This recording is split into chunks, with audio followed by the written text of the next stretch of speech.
Vinod highway पर गाड़ी चला रहा था और सड़क पर एक 12-13 साल की लड़की को तरबूज बेचते देखा। विनोद ने गाड़ी रोककर पूछा, तरबूज कितने का है बेटा? लड़की ने कहा, 50 रुपये का एक तरबूज है साहब।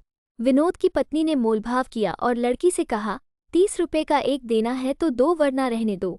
लड़की ने कहा, 40 रुपये का एक तरबूज तो मैं खरीद कर लाती हूँ आंटी, आप 45 रुपये का एक ले लो, इससे सस्ता मैं नहीं दे पाऊंगी। विनोद की पत्नी ने कहा, झूठ मत बोलो बेटा, सही रेट लगाओ। देखो, ये तुम्हारा छोटा भाई है ना, इसी के लिए थोड़ा सस्ता कर दो। उसने खिड़की से झांक रहे अपने 4 वर्षीय बेटे की तरफ इशारा किया। लड़की ने तरबूज हाथ में लेकर गाड़ी के करीब आ गई और बच्चे के गालों पर हाथ फेरते हुए कहा, सचमुच मेरा भाई बहुत सुंदर है आंटी। तरबूज खाएगा? लड़के ने हाँ में गर्दन हिलाई तो लड़की ने तरबूज उसके हाथों में थमा दिया। 5 किलो का तरबूज गोलू नहीं संभाल पाया। तरबूज फिसलकर नीचे गिर गया और फूटकर कई टुकड़ों में बंट गया। तरबूज के फूटने से लड़का रोने लगा। लड़की ने उसे पुचकारते हुए कहा, अरे भाई, रो मत, मैं दूसरा लाती हूँ। फिर वो दौड़कर गई और एक और बड़ा तरबूज लाकर बोली, ले भाई, ये बहुत मीठा निकलेगा।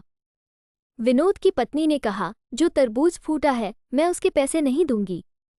वो तुम्हारी गलती से फूटा है। लड़की मुस्कराते हुए बोली, उसे छोड़ो आंटी, आप इस तरबूज के पैसे भी मत देना, यह मैंने अपने भाई के लिए दिया है। विनोद और उसकी पत्नी चौंक पड़े। विनोद ने कहा, नहीं बिटिया, तुम अपने दोनों तरबूज के पैसे लो। फिर 100 रुपये का नोट लड़की की ओर बढ़ा दिया। लड़की ने हाथ के इशारे से मना करते हुए वहां से हट गई और अपने बाकी बचे तरबूजों के पास जाकर खड़ी हो गई। विनोद ने गाड़ी से बाहर आकर कहा, पैसे ले लो बेटा, वरना तुम्हारा बहुत बड़ा नुकसान हो जाएगा। लड़की ने जवाब दिया, माँ कहती है, जब बात संबंधों की हो तो हानि लाभ नहीं देखा जाता। आपने गोलू को मेरा भाई बताया, मुझे बहुत अच्छा लगा। विनोद की पत्नी ने गाड़ी में जाकर अपने बैग से एक पाजेब की जोड़ी निकाली, जो उसने अपनी 8 वर्षीय बेटी के लिए आज ही 3000 में खरीदी थी। लड़की को देते हुए बोली, तुमने गोलू को भाई माना तो मैं तुम्हारी माँ जैसी हुई ना, अब तुम इसे लेने से मना नहीं कर सकती। लड़की ने हाथ नहीं बढ़ाया तो विनोद की पत्नी ने जबरदस्ती लड़की की गोद में पाजेब रख दी और कहा, रख ले, जब भी पहनेगी तुम्हें हम सब की याद आएगी। विनोद ने गाड़ी चालू की और लड़की को बाय बोलते हुए चल पड़े। गाड़ी चलाते हुए विनोद सोच रहा था कि भावुकता भी क्या चीज़ है।